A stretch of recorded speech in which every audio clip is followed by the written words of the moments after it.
Today I will tell you how to write a project, sharing with you this sheet, and this sheet is highly significant. In this sheet you will come to know what points you have to cover writing project लिखते समय जो है आपको किन किन points पर ध्यान देना है। जैसा कि आपको पता है, यू ऑल नो कि जो new education national education policy 2020 है, उसमें 6th सेमेस्टर में project writing is essential, and project writing is essential not only for those students who are in 6th semester but also those who are pursuing MA in any discipline, उनको भी लिखना है। तो कोई भी जो हम प्रोजेक्ट किसी भी डिसिप्लिन के या किसी भी कह सकते हैं कि किसी भी फील्ड में अगर हम एजुकेशन ले रहे हैं या प्राप्त कर रहे हैं, if there is something to write project, what we have to follow. So you will come to know that I have taken this particular sheet from a university के का है, जिसमें दिया गया परहैप्स कालीकट यूनिवर्सिटी का है। इसमें जो है कॉमर्स और आर्ट्स को लेकर के बात की गई, लेकिन ये चीज़ें ऐसी जो सबके लिए ज़रूरी है। और इसमें अगर आप देखेंगे तो एक पॉइंट लिखा हुआ है कि objective of the paper. Objective of the paper मतलब जो प्रोजेक्ट राइटिंग पेपर है उसका ऑब्जेक्टिव क्या, उसका मकसद क्या है। तो पहला है to introduce the students to understand the various approaches of research. Project का मकसद यही होता है कि स्टूडेंट जो है रिसर्च से संबंधित जो तमाम अप्रोच है, जो तमाम चीज़ें हैं, उससे वो वाकिफ़ हो जाए, उसको वो जाने समझे जो है। तो प्रोजेक्ट राइटिंग का मेन मकसद होता है कि आपको रिसर्च के जो रिसर्च राइटिंग का जो बेसिक चीज़ें उससे आप वाकिफ़ हो जाए। दूसरा क्या है, develop practical knowledge about the basic steps involve in research design. Research design को ले करके जो एक प्रैक्टिकल नॉलेज है उसकी समझ आपको या उसका ज्ञान आपको प्राप्त हो कि how to design a research work, या in designing a research work what the basic steps you have to take.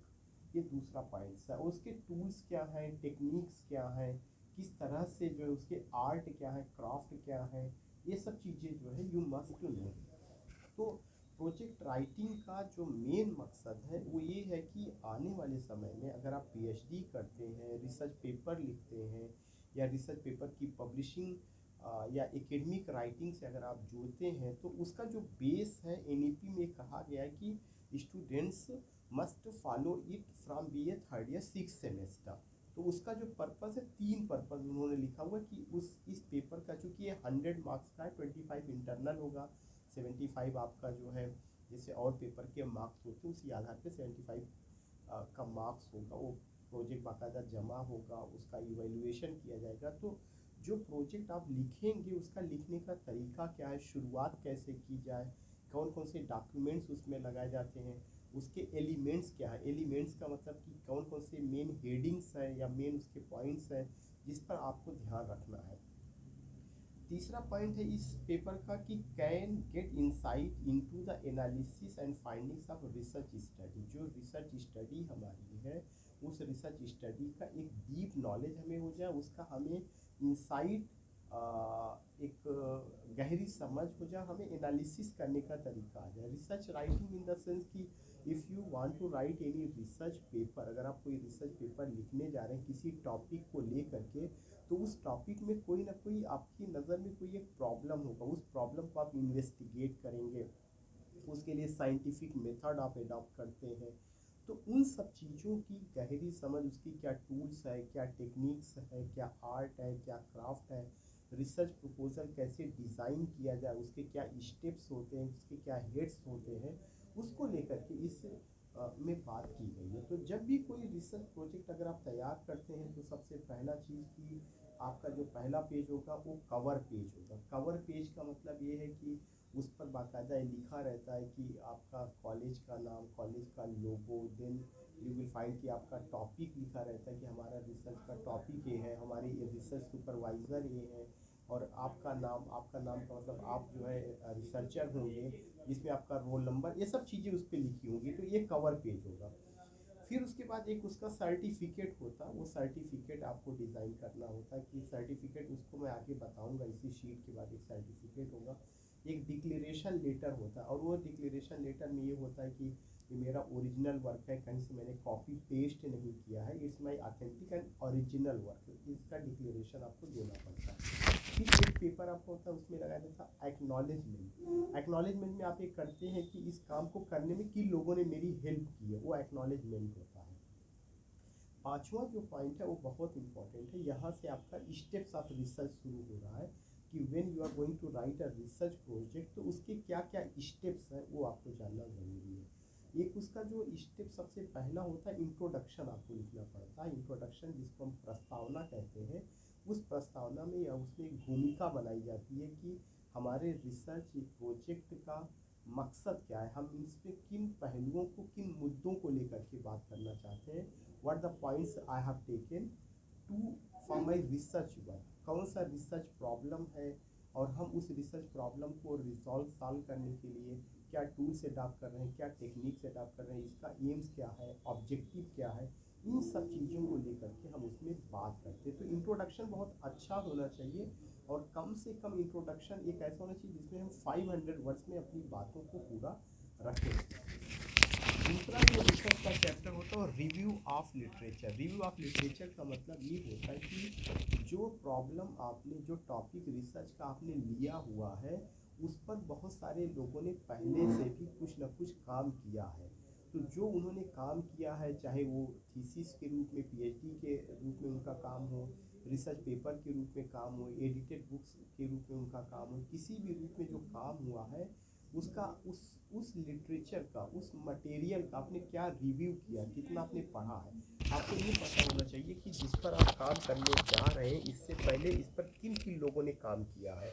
तो वो जो काम है वो बहुत सारी चीज़ें अवेलेबल है, इंटरनेट पर अवेलेबल है, ऑनलाइन है, बुक फॉर्म में है, लाइब्रेरीज़ में है, तमाम हो सकता है कि लेक्चर्स यूट्यूब चैनल पे पढ़े हुए। तो क्या आपने उसको सुना है और आपने देखा है कि उन्होंने उस रिसर्च वर्क का डिज़ाइन कैसे किया हुआ, how in what way they have written and what they have told the particular thing which you are going to do. और उसको पढ़ने से एक फ़ायदा ये मिलता है कि बगैर उसको पढ़े हुए आपके अंदर समझ नहीं आएगी कि पहले क्या काम हुआ और क्या करना रह गया, आप नया क्या करने जा रहे हैं। रिसर्च में सबसे बड़ी बात यही होती है कि आपको कुछ नया करना, अगर आप उसमें कोई नया पॉइंट्स नहीं ऐड करते हैं, नया पॉइंट्स आप नहीं जोड़ते तो रिसर्च वर्क नहीं, वो कॉपी और पेस्ट होगा।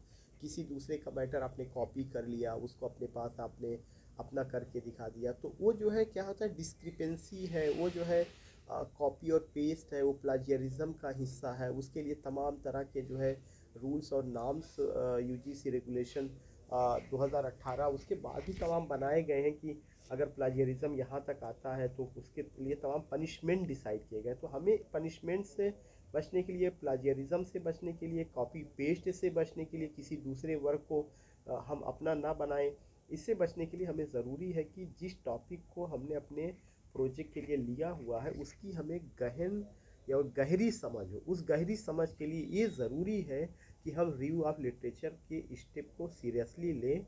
उसके पहले जिन लोगों ने जो भी काम उस पर किया हुआ उसको हम काफ़ी गहराई से पढ़ें, एक समझ डेवलप करें। ये रिव्यू ऑफ लिटरेचर का होता है। और रिव्यू ऑफ लिटरेचर लिखने का एक तरीका होता है कि आपको जो है सबसे पहले उस आथर का नाम लिखना है। आथर का जो सर नेम है वो पहले आएगा। जैसे मेरा नाम मोहम्मद शमीम है, तो अगर मैंने कोई चीज़ लिखा तो पहले क्या लिखा जाएगा, शमीम कामा मोहम्मद, देन फिर क्या होगा, डॉट।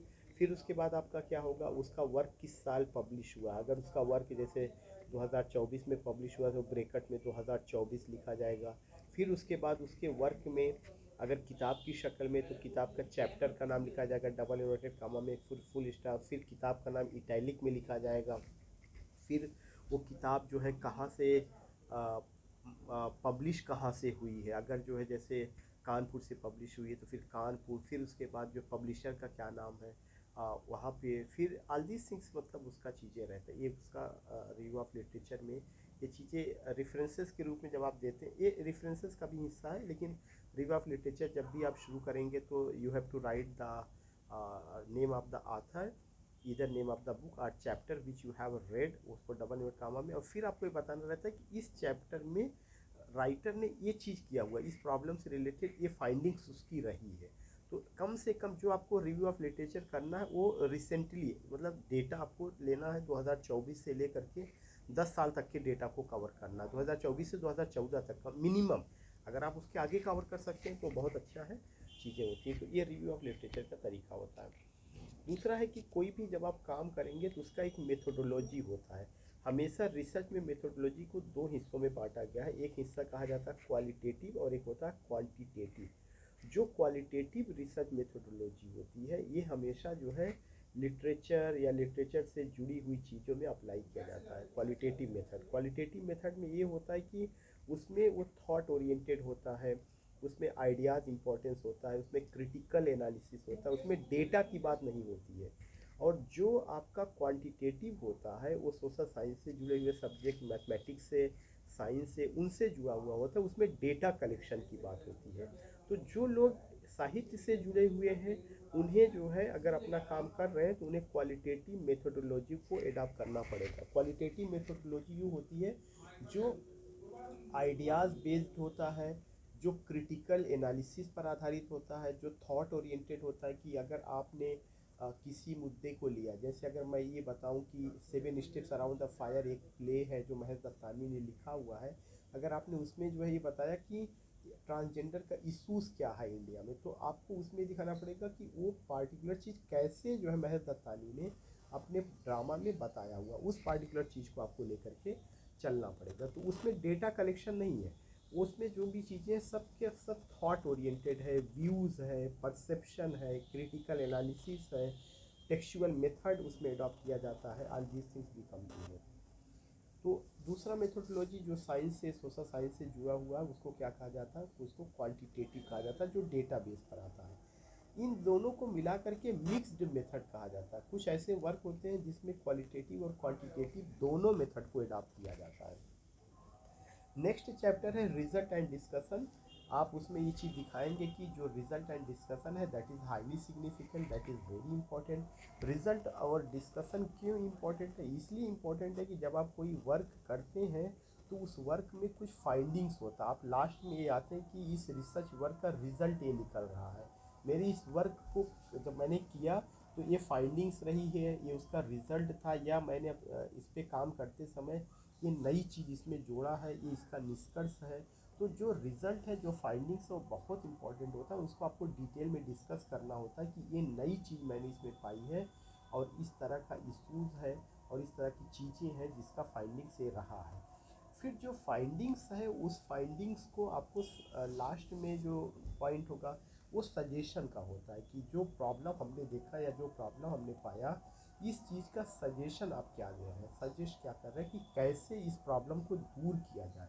तो लास्ट में आपका क्या होता है, कंक्लूजन्स और सजेशंस होता है। यहाँ पे अगर आप देखेंगे कि एक उन्होंने बनाया हुआ है कि हेडिंग दी हुई है कि जो आर्ट्स के बच्चे हैं उनका जो मार्किंग होगा कैसे कैसे है। आइडेंटिफिकेशन ऑफ प्रॉब्लम पे 5 नंबर, रिव्यू ऑफ लिटरेचर पे 10 नंबर, मेथोडोलॉजी पे 15 नंबर, एनालिसिस पे 15 नंबर, फाइंडिंग्स पे 15 नंबर, प्रेजेंटेशन पे 10 नंबर, वाइवा वो से 30 मार्क्स। ये उनके यहाँ का है, आपके यहाँ ऐसा नहीं है। लेकिन आने वाले समय में जब आप MA करेंगे या कुछ और चीज़ें तो इसमें you can just find it किस तरह का उसको उसका डिवीज़न होता है इस इतने सारे हेड्स में। अब उसके बाद ये कि सर्टिफिकेट में आपको क्या लगाना है। सर्टिफिकेट में आपको ये लगाना रहता है कि जैसे ये सर्टिफिकेट है आपको उसमें लिखना रहता है, लगाना पड़ता है this is to certify that, कि मैं इस चीज़ को प्रमाणित करता हूँ कि ये मेरा अपना वर्क है। जो टाइटल है आपके रिसर्च वर्क का जो उसको डालना है कि मतलब आपका नाम जो है वो चीज़ें student of bachelor of arts commerce जहाँ पे जिस कॉलेज के हैं has successfully completed his final semester project in title, उसका जो इन टाइटल है, और as a partial fulfilment of academic curriculum. उसमें जो आपका एग्ज़ाम हेड है या जो आपके गाइड है उनका, एक्सटर्नल एग्जामिनर अगर है उनका, तो एक सर्टिफिकेट ऐसे बना करके उसमें किया जाता है। एक डिक्लेरेशन होता है, वो डिक्लेरेशन क्या है कि आप अपना नाम लिखेंगे, फिर कंटिन्यूइंग आर्ट्स कॉमर्स या जिसके भी आप है, directorate of distance and continuing education, एक यूनिवर्सिटी का वाक़ा लेकर के आपको बता दिया। Here by declare that the project work, जो प्रोजेक्ट वर्क मेरा जो इंटाइटल्ड है वो ऑथेंटिक है, ओरिजिनल है, और ये जो है फुलफिलमेंट है अवार्ड के लिए। और उसमें जो है नाम वगैरह आपका और आपका जो यूनिवर्सिटी रजिस्ट्रेशन नंबर है, कौन सा सेमेस्टर, उसको लेकर के। एक्नॉलेजमेंट में ये करना रहता है कि आपके इस काम को करने में किन किन लोगों ने मदद की, उसमें आप ये स्वीकार करते हैं कि ये चीज़ें रही हैं। तो ये बेसिक चीज़ें थी जो किससे रिलेटेड था कि how to write a research project, या उसको कैसे तैयार किया जाए, उसके स्टेप्स क्या हैं, उसके हेड्स क्या हैं, उसको लेकर के मैंने आपसे बात किया हुआ है। तो I think that you are able to understand it. Thanks.